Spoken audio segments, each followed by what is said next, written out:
ভালো থাকার জন্য মানুষ অনেক কিছু মেনে নেয়, অনেক কিছুই অ্যাডজাস্ট করে, কিন্তু একদমই অপছন্দের কিছু না, সেটা সত্যিই কঠিন। কিছু জিনিস থাকে যা মন থেকে একদমই গ্রহণ করা যায় না, তা সম্পর্ক হোক, পরিবেশ হোক কিংবা কোনো পরিস্থিতি।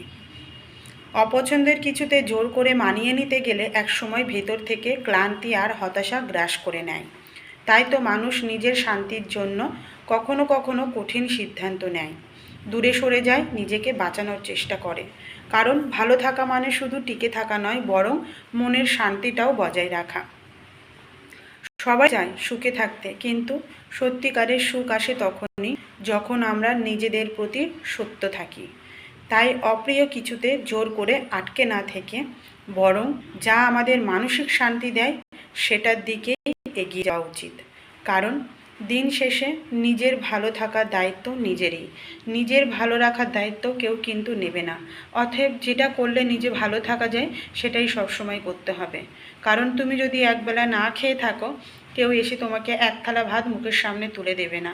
তুমি যদি মন খারাপ করো, সবাই তোমার মন খারাপের কারণ জানতে চাইবে, কিন্তু তোমার মন খারাপ কেউ ঠিক করে দিতে পারবে না। অতএব যেটা করলে নিজে ভালো থাকা যায় দিন শেষে সেটাই করা উচিত।